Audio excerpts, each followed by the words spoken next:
Firstly, I'd also like to acknowledge the Ngunnawal people on whose lands we're meeting. Days like today at the beginning of spring, and you look outside and you think we're just so lucky to be living in this wonderful place, even if we're shut inside behind the blinds and can't see any of it.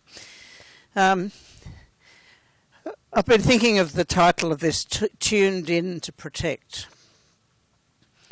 And for me, there's still the huge issue of being able to be tuned into children.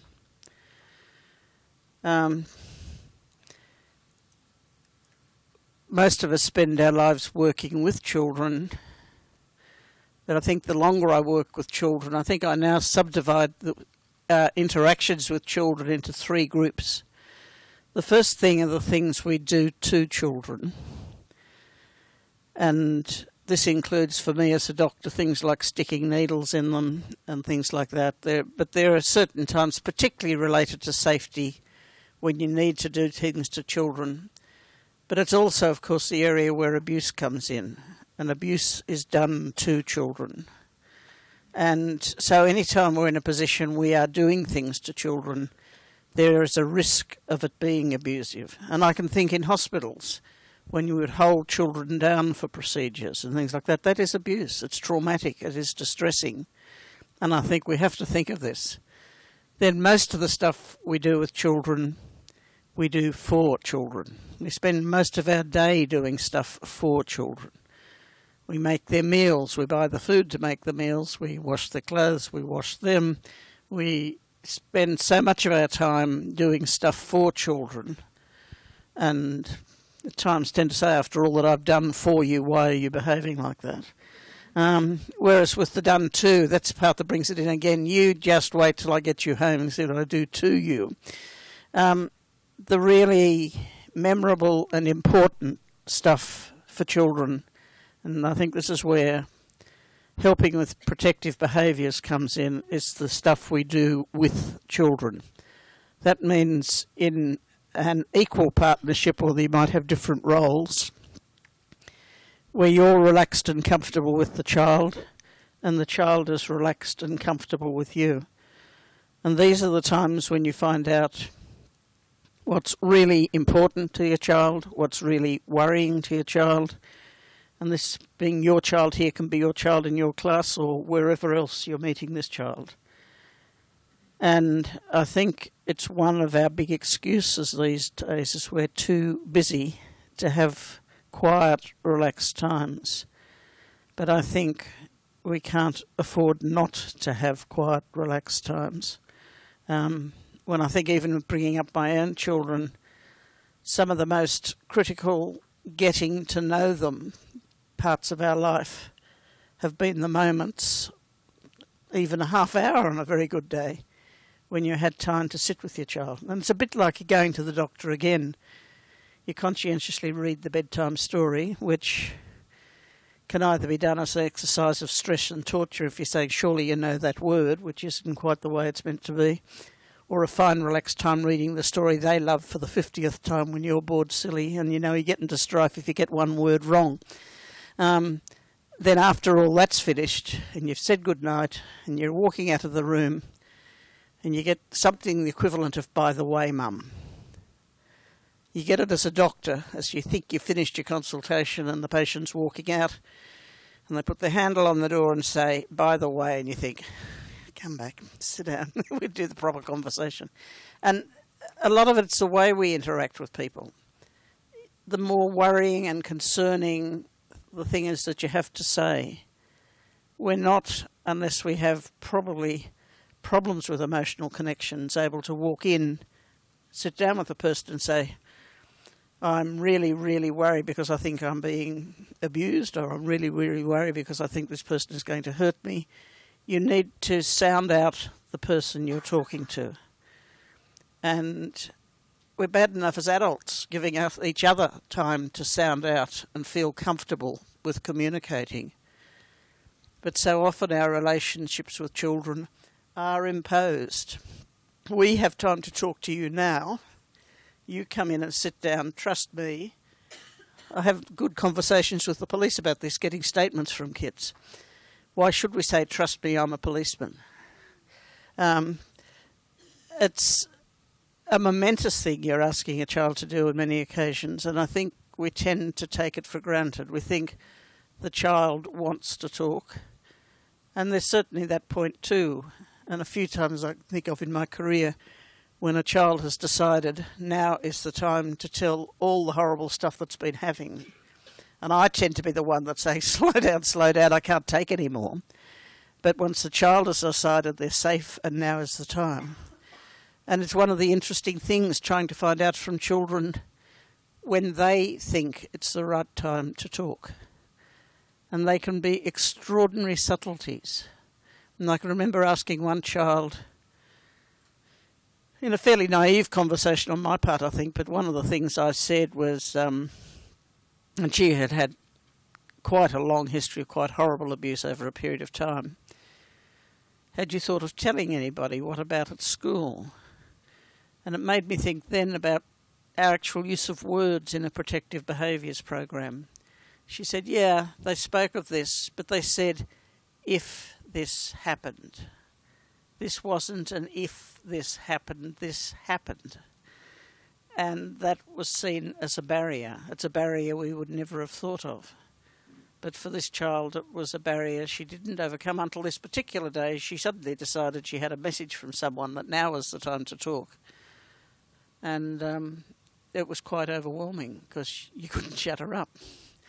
I think there's also the issue that, again, we don't give children the credit we should for their knowledge of what is safe and necessary for them.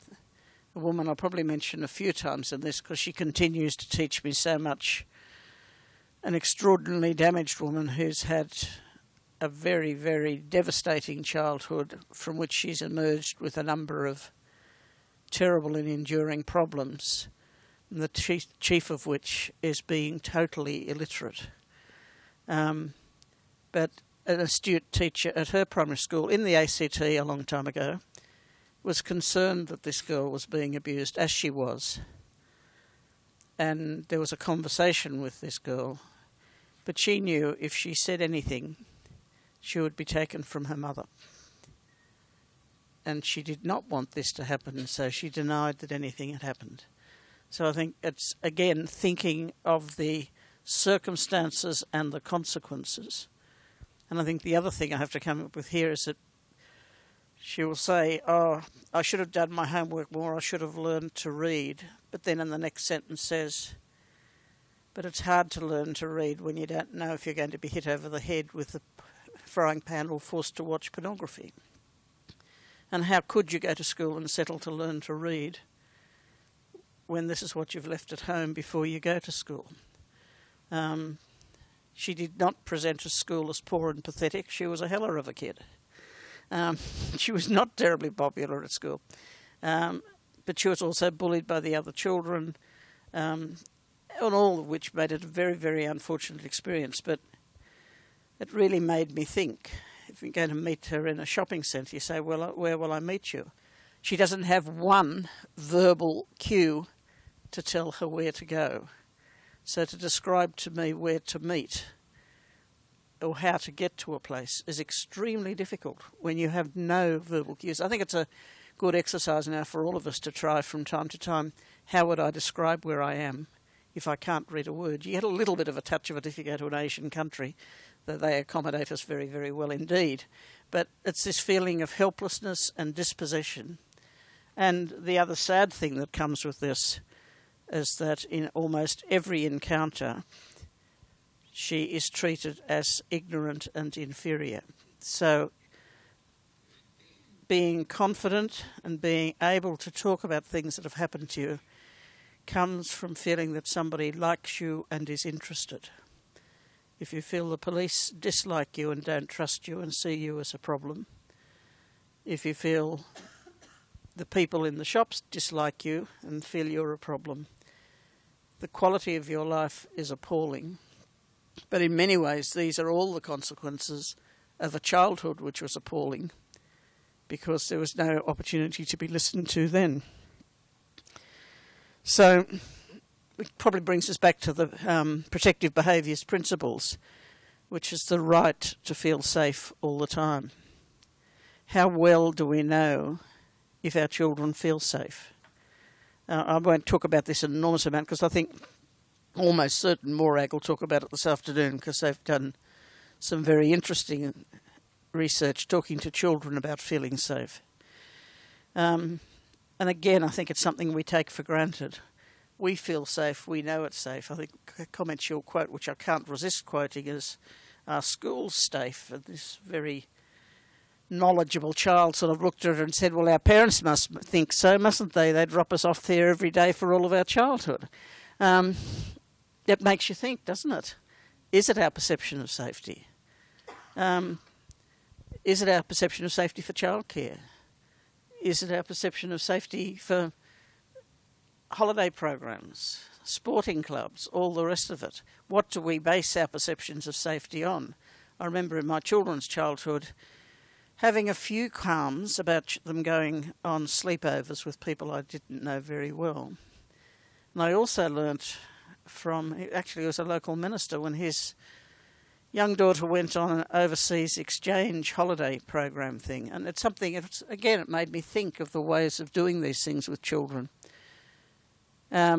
She was going to another country with no family, with the other teaching people, but going to be billeted with a family for some months.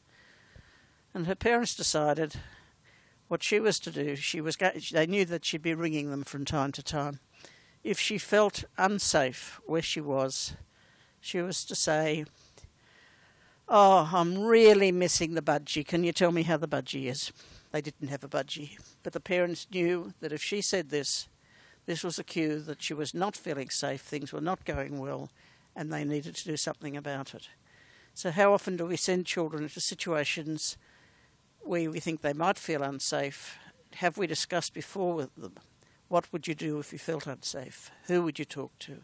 Where would you go? We might have it all rehearsed for every day at home. We might have it rehearsed for school. But do we have it rehearsed for other special occasions? Can you be a remotely safe parent as well? It also made me think with another child with the challenges of contact arrangements for some children now.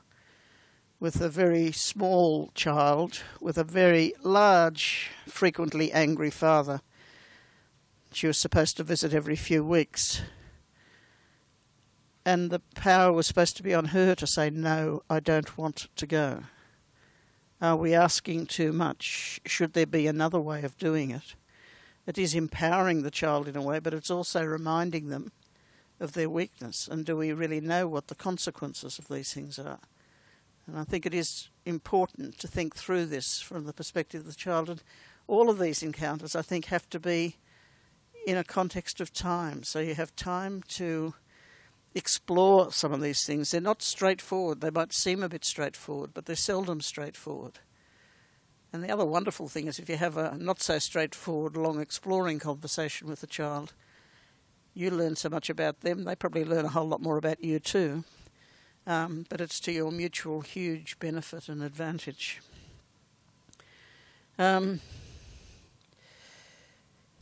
It's also interesting thinking about, I've written down here a fine little one about having the right conversation. And this particular mother had been waiting for some time, thinking her child was going to ask all about the facts of life at some time because they hadn't had a conversation for some time.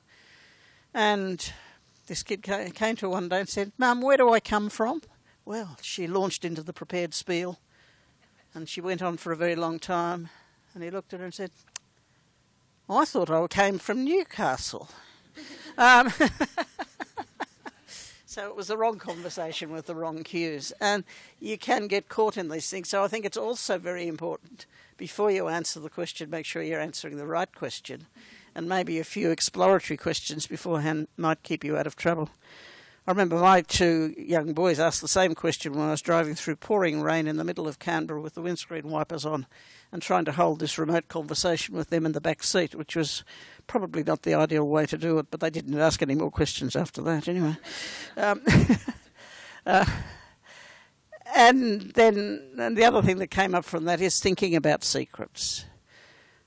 And I don't know if it's still in favour or not, but my definition of a secret is something that gives you a nice, warm, happy feeling that you know is going to be disclosed, like keeping a secret. There's going to be a secret birthday party, a present, a holiday, something which is indisputably safe and positive and lovely. A secret in those circumstances adds another wonderful dimension. That's a wonderful glow of something which will be revealed later. It is not a secret that should be a secret if you don't get that wonderful glow of excitement. And part of the excitement is knowing you're going to be sharing this wonderful glowy feeling with other people.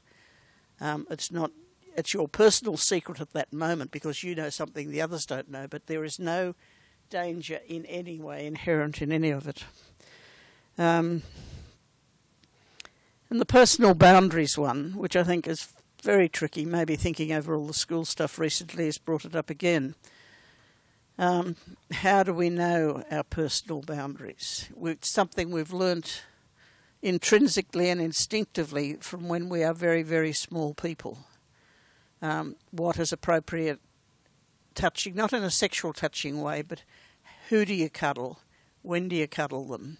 What's the right sort of cuddle? What's the wrong sort of cuddle? When is patting? When is hitting? When is touching? I mean, there is so much about interconnectedness. And some of it we take for granted. Every family does things different ways. You'll have some decidedly tactile, cuddly families. You'll have other families where touching is far more seldom. And to a certain extent, it's a reflection of your personality, and there's no right or wrong way to do it. It's really what you are comfortable with too. I know in my family, the kids saw Dad as the really cuddly one. I was a sometimes cuddly one, but I think I was reflecting in many ways instinctively, without thinking of it, the result of my work. And in working with children who've been abused, I would never, ever touch them unless they approached me to be touched. And even then, I tended to do it very cautiously, because one of the scariest things about my work is seeing small children who within minutes of coming in and meeting me will be trying to sit on my lap, draw me love hearts and tell me they love me. This is desperately, sadly inappropriate. And it's how you deal with this. And I said, I guess I'd got to deal with it by discouraging children to touch me and leaving it very much in their court and trying to respond by being respectful and keeping distance. But for every child it's different. On the other hand, seeing nothing's all black and white, I get very worried about the increasing number of very, very young children in long-term daycare. If they need a cuddle, they need a cuddle. We're not worrying about possible inappropriate touching, pedophiles, all the rest. You need a cuddle. You look at your protocols and the way you run your service, so you are doing your cuddling in a safe place. But small kids need cuddles. Small kids need lots of cuddles. And also in kindergarten. Some older kids might need a cuddle, but it's a matter of how and where and why, and doing it in a respectful way. And I think in the light of the way we run institutions now, hopefully more safely, most of the interactions like that should happen in a place where you don't feel looked at, but you know there are other involved people passing by to ensure your safety. I had a very interesting talk from a man who specialises in he's a psychologist looking at producing. He goes into schools where there have been allegations of sexual interference and looking at ways to make these schools safe. And he said some of the conversations are interesting. I say, the counsellor, they're sort of having things so that even when the child's in the room with an adult, there'll be a glass panel down the side of the door so you can look in and see how things are going. And they say, the counsellor doesn't need that, they're private. You say, hang on, the counsellor needs it probably more than anybody else, so you make sure you do it. And it doesn't mean that you're depriving children of individual caring experiences, but they're done in a way that is indisputably safe. And this is on both counts, particularly with little kids. Once somebody has raised suspicions that you might be behaving in a pedophilic way, it is almost impossible to lose that taint. And all that you can do is behave in a way that your behaviour is above reproach. I think in some situations I've really come to the point that I think even having surveillance cameras is probably a reasonable thing to do. We use them in so many ways. They're not intruding on your privacy, but I think the two sides are important. It is very important, critically important, that children are safe at all time, but it's also critically important that people, particularly providing intimate care to other children and other adults, are not put in a position of having their behaviour disputed or doubted or worrying about, often because we hear a comment out of context and hear things in a way that raises our suspicions. And I think we're not going to avoid all these situations, so we really have to look extremely carefully at our workplace practices to ensure that what we do can't be misinterpreted.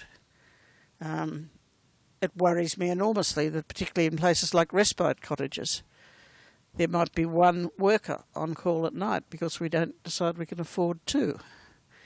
We have to look at that.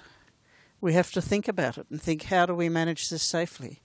It's important for everybody to be safe all the time. And you have to be absolutely safe from abuse, but you also have to be absolutely safe from being inappropriately considered to be abusive when you're not.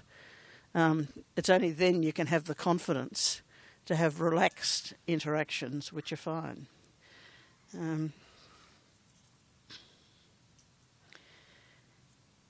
And so the personal boundaries one is interesting. You think of it particularly with kids who tend to be called autistic, but some children really have problems with boundaries. We all know ourselves, and it's one of our definitions of creepy people and uncomfortable people, are people who are a bit too close, who are people who don't know their personal boundaries. A lot of these are perfectly innocent people who just have problems with personal boundaries. I think To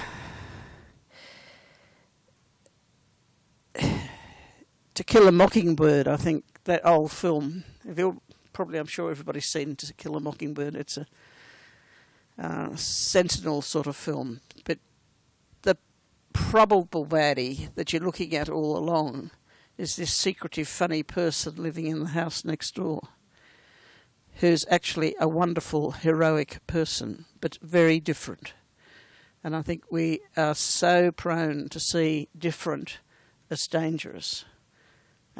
Whereas the most successful pedophiles, extremely charming, friendly, well-regarded, loved people who are very, very good at engaging people and getting the tick for being safe.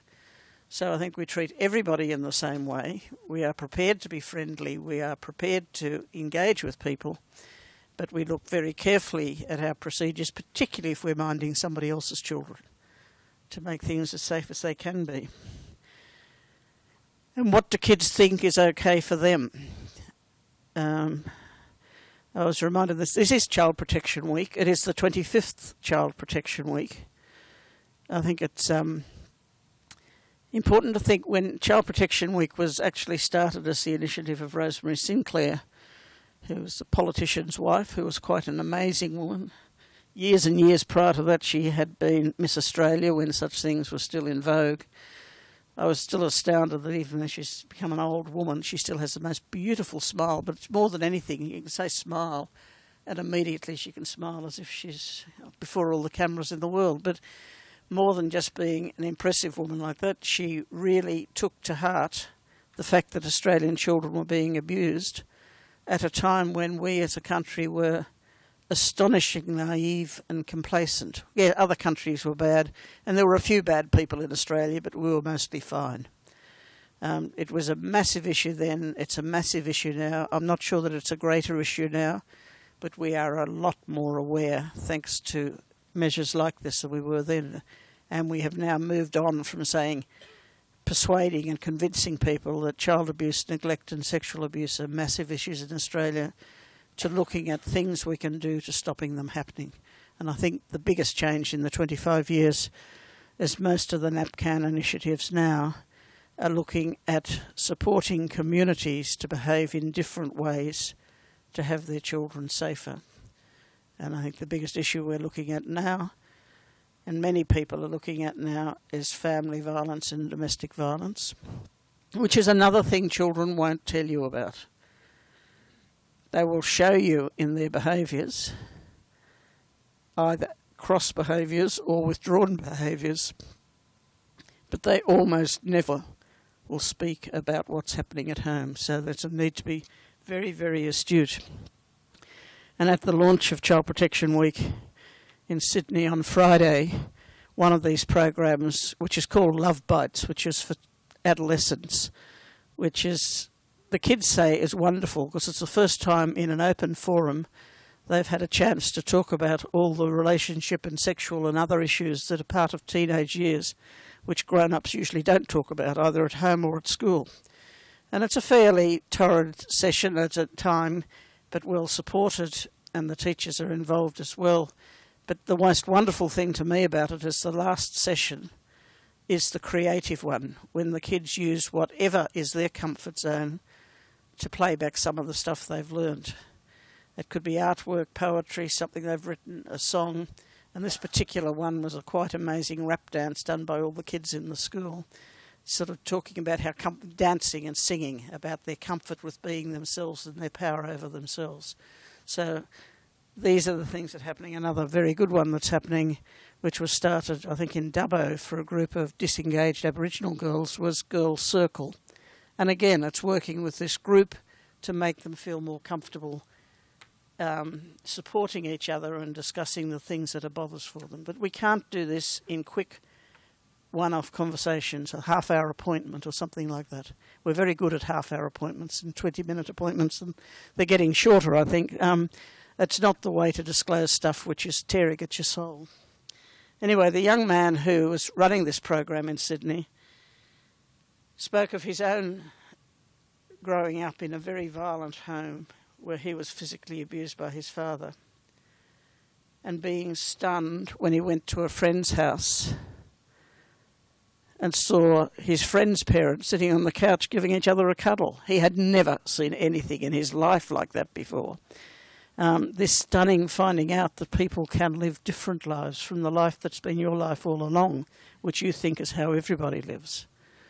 And one of my friends from school has subsequently told me that she also was in a very violent, controlling family, which is her best friend at school I didn't know. But she said coming to spend the weekend at my house taught her that you didn't have to be walking on eggshells and terrified all the time at home. You could relax, have jokes, even be a bit rude to each other, and the sky didn't fall in. So I think it's important to recognise these moments, to be observant. That's the whole part of the stuff with kids, is this interaction. Which really brings me back to one of the thoughts I often have, is that there is I read an appalling, violent whodunit in which the central character was a boy of about 12 or 13 called Nathan, who was in a juvenile detention facility in America, and it was really about all his escapes. And it was a very scary, distressing book with a fairly happy ending, sort of. But in the middle of the book, this boy is thinking, and he says, isn't it interesting that every adult has been a child, but we've forgotten how children think, we've forgotten what children are scared of, we've just forgotten about being a child. No child has been an adult, but particularly children who live in scary circumstances are so good at predicting what grown-ups are going to think and say and do. They've had to learn it for their survival. They use it every day. And I then get very anti-biblical, because St. Paul it was who said, but now I've become a man, I've put away childish things. I think it's one of the saddest things that happens to us. If you can, by whatever means it is, get in touch with your inner child again, it's immensely helpful in knowing how to work with children. So what makes a community safe? And the first thing that makes a community safe is having a community in which everybody feels a responsibility for children. I guess it's the NAPCAN message. Protecting children is everyone's business. Pedophiles don't have a chance if everybody is watching the children. Pedophiles know the vulnerable child. They know the really vulnerable child. They know the vulnerable situation, and that's when they make their focus and know who they're going to react to. If they know there are nuisancey, interfering neighbours who are out there all the time saying, "Hey, you kids, get down from there," and all the rest of it, they know this is not the neighbourhood in which to be a pedophile. Yet we keep forgetting this. In fact, it is so much harder in the way we live today to be the sort of parent and the sort of neighbour who knows all the kids in the street, who knows who they all are, who knows the ones who are rascals and get up to mischief. It's everything like keep off the road and watch out for the cars and all the rest of it. It is an important part of being a connected neighbourhood, is to have this sort of response. Knowing the local shopkeepers, knowing the bus driver, knowing the people in your life is so much safer. I remember being shocked, I think, one of my children's soccer matches, and there were a whole lot of soccer pitches or fields or whatever they might be, and over in the far corner there was a small child dangerously up the top, I think, of some fairly high goalposts. I said, "Oh, look at that kid over there," and the person with me turned around and said, "Oh, it's not one of ours," and kept walking. Which really comes back to the fact, I think, we love our own children, but the rest of children are a bit scary, and what happens if they get out of control. So I think it's a consciousness and awareness all the time. We almost get to the point we say, well, we can't talk to a child in case I'm taken to be a pedophile. You are observed, you're in a community, you talk. We have to sort of dispute the myths. If you walk along and just say, "G'day, isn't it a lovely day, isn't it?" Most children will now look at you a little bit scaredly and then sort of say, "G'day," and walk on. You're not approaching them, you're not doing anything else, you're just making a comment. Obviously, if you're out with parents, with the child and the parents, how many times are we as parents commended for being a good parent? It almost never happens. Yet even if you're walking down the street and say, "Gee, it's lovely to see a family like yours. They're lovely kids, aren't they?" You go off and be a better parent then, because you feel more affirmed in what you're doing. We're far more likely to say, "Excuse me, did you notice your child's destroying that display over there?" And things such as that, and "Can't you keep the baby quiet?" And "We don't really like having children in this restaurant." And fairly negative comments like that. Whereas if it's not a contrived statement, something you can look and feel and say which is positive, can really help. That occasionally can go wrong. One little girl I saw some time ago who had been sexually abused by her father, she was a very sweet little person. And she was then living with her grandmother, and Dad had gone to jail. And the very nice shop assistant said, goodness knows why, she said, "Oh my goodness, aren't you lovely? Your daddy must be so proud of you." And she said, "No, my daddy's in jail." So I guess she was confident, but maybe that shopkeeper never said a thing like that again. But it could have been, you could have said something maybe not about your daddy being proud of you.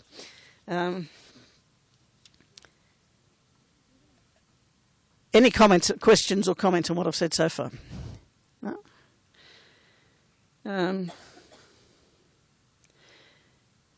One of the teachers I had quite a lot to do with in a school I was involved with, he was a really impressive principal, and one of the impressive things was the focus on the children. And one thing that he said to his staff fairly regularly was, "What have you learnt from the kids in your class today? If you haven't learnt anything, you haven't been listening." It's a different way of swinging around how you interact with children. It could be the thing you say as a parent each day. What have your kids taught you today?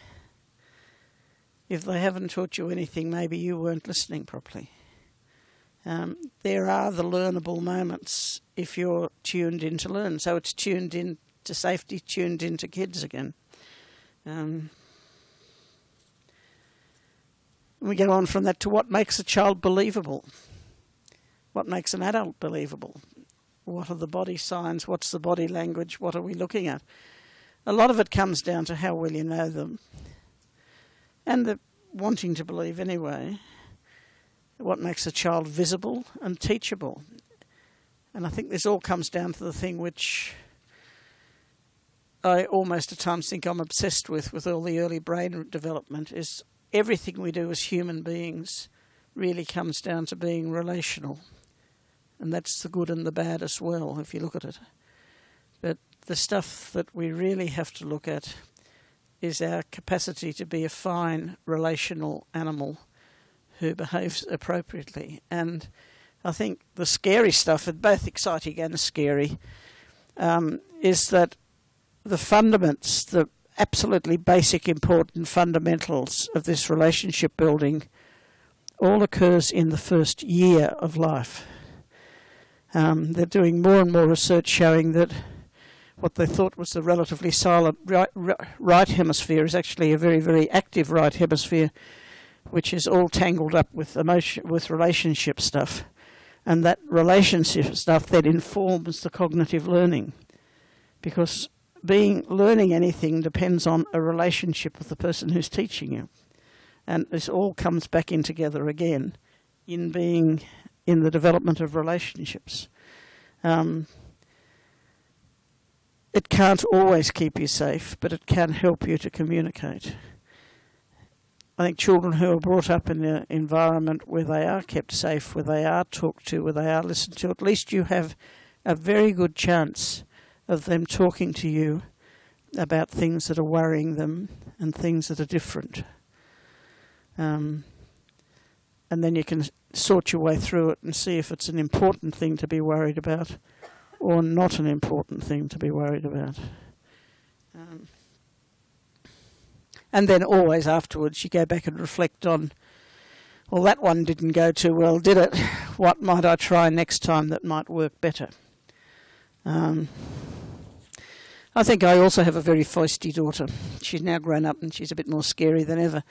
But I remember when I thought I was doing fairly well and working with kids all the time, and she was probably about 13, and she stormed at me and said, "You think you're good at listening to people, but you're not."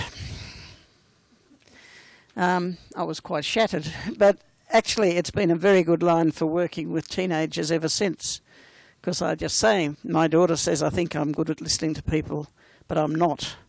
I think you told me this. Did I get it right?" And a ploy like that could also be very helpful. It sort of gets your own thoughts in order, gives the kid back a bit of power to tell you what you've got wrong. And I think my daughter and I are still mostly good friends. Yeah. So what have I learnt from all the children I've seen in foster care? And over the years I've seen a lot. Actually, in all my child protection work, I'm now seeing the children of the children, probably getting on to the children of the children of the children, because some of them are quite short generations. I think the first and most important thing is, no matter how horrendous and inappropriate the parents, I never, ever, even by implication, criticise the parents. Even with the kids know their mum's a disaster. I know their mum's a disaster. But they can keep the dream that she mightn't be a disaster. And the dream is important. So never in any way do I criticise even quite horrendous parents. We get to the point, some of these kids now, I sort of farewell them in their 20s, I think, and ask what else they have to learn. And we can then have almost adult, reflective, jokey conversations on the way they survived the abuse in their childhood. I remember one particularly worrisome family that lived for a very long time in a horrendous environment of abuse and neglect, and we were sort of aware of it, but nothing sort of happened. And finally the mum said, "Okay, take them, I don't want them anymore." And this poor terrified eldest child had to try and look after the younger siblings as firstly child protection and then child protection and the police, as this kid threatened them with a broken bottle, all came and sort of seemed to be descending on them to capturing them. He then shoved the youngest child up a tree, put the next one on his handlebars and circled around the neighbourhood, but he had to keep coming back to shove the kid back up the tree again. And ultimately they got caught. They ended up in a quite amazing foster placement. and have done so much better than I ever anticipated they could do. They're not trouble-free. Obviously, their childhood has left many scars, but they have confidence. They're fantastic, and it can work out, but it doesn't work out the way you want it to. It doesn't work out always in the time frame you want to. It's also important to find out the things that the kids find hard. Another one, they said, "What do you keep seeing us for?" And I said, "Well, I think I like seeing you, but also I think it can be very hard when you're not living with your mum and dad." And these kids immediately agree it's very hard not living with your mum and dad. But the hardest thing was the kids at school saying all the time, "Why aren't you living with your mum and dad?" "Oh, I know why you're not living with your mum and dad. They do drugs." And that wasn't true. There were other problems. And so you forget all this other stuff which is going on in these kids' lives, which often passes the teacher's radar because it's not a disturbance or another issue. So I think it's this curiosity in regards to children is very, very important. And I think dealing with the curiosity, the last thing I was going to talk about is something some of you might find useful.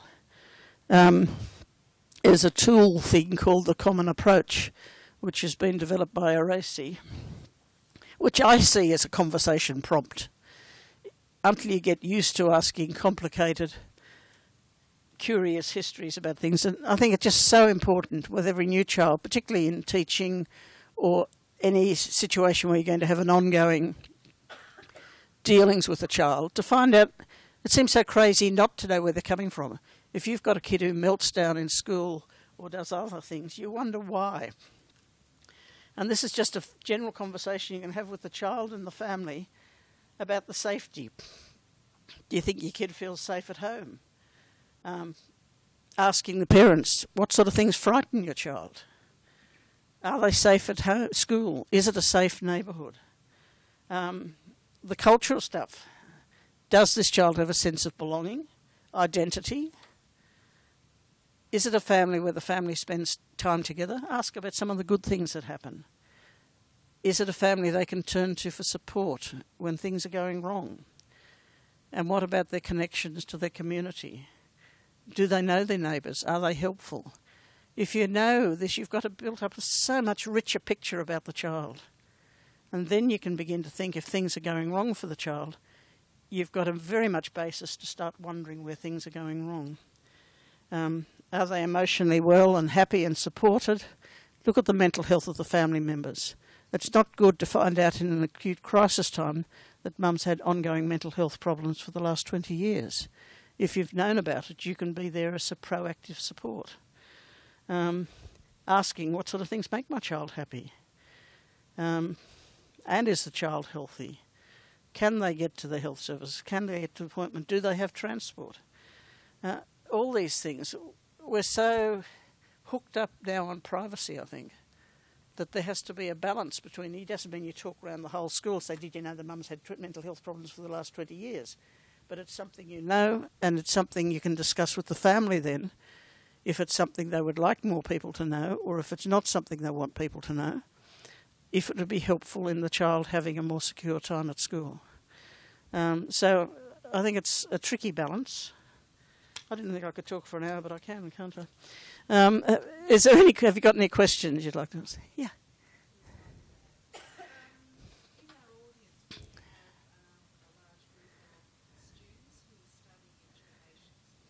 Yep.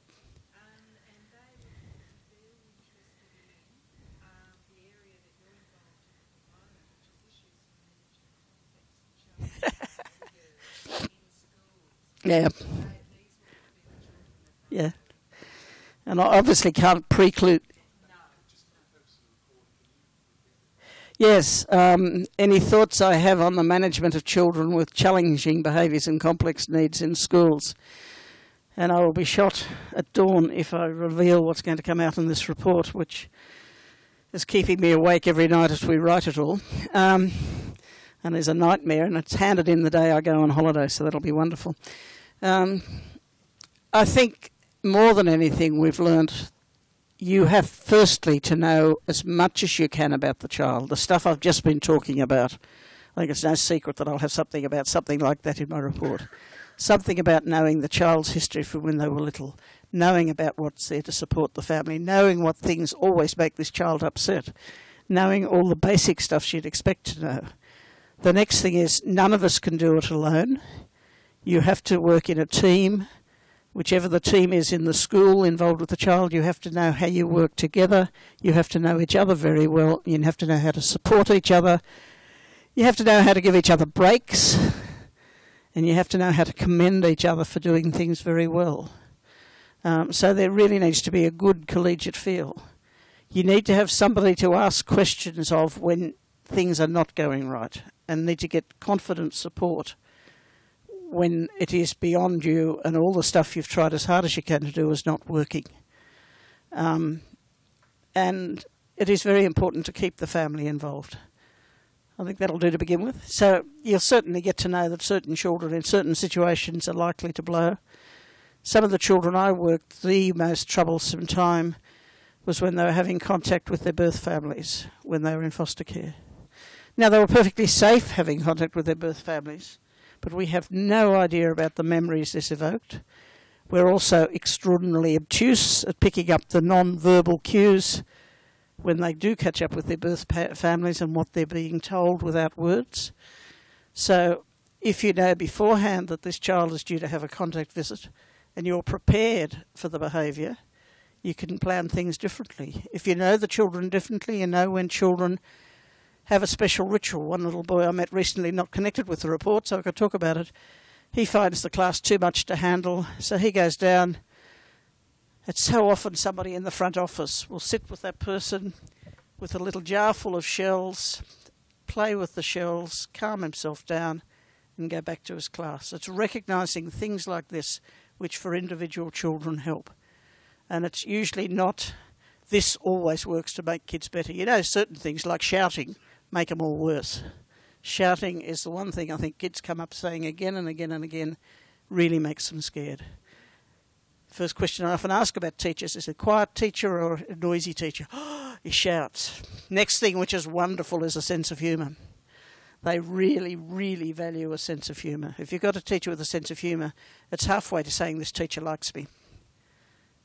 So it's knowing the child, knowing the family, knowing the triggers, knowing where you get support, knowing where you can go for more advice, and having a plan for when things go wrong. And then when it does go wrong, despite having all that in place, having some people to think it over with you and try again differently next time. It's and then, of course, the kids grow up and the problems change, so you have to start all over again. Yeah. Any more questions?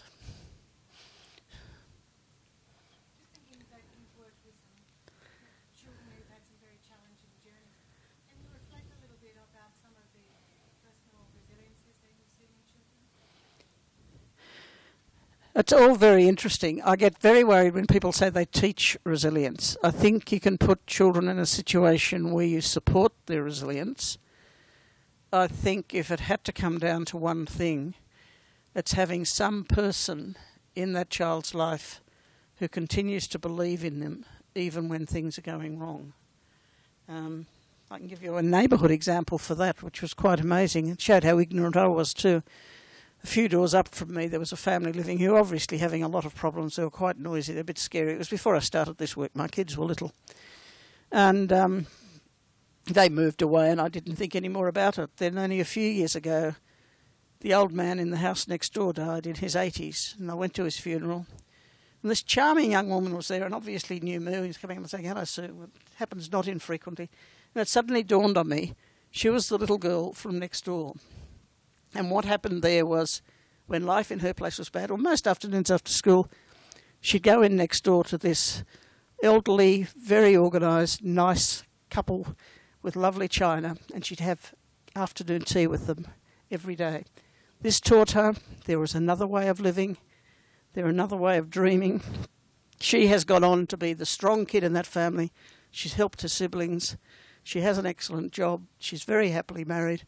And I think this quiet, unassuming couple next door is probably the resilience factor in her life.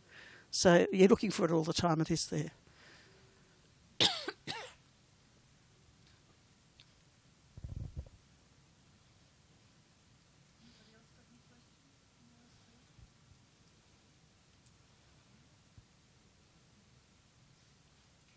Actually, I was just thinking that couple did two amazing things. I live in a very interesting neighbourhood. You'll probably guess this one. Then the couple on the other side had an extremely obnoxious boy that I really didn't like at all. He was a bit older than my kids. I tried to like him, but he was quite terrible. And this same old man said, "This is terrible. We can't have this going on here." So he spoke to his dad, organised an interview, got him a job on one of the tracking stations way out nowhere, organised somebody to drive him out there and back every day. He's just retired after 20 years working out there. He didn't go to jail. He didn't do any of those other things. So, I mean, he's marked in heaven, isn't he, for really doing too well. A tricky kid on either side of him, and he's changed the lives of both of them. Yeah.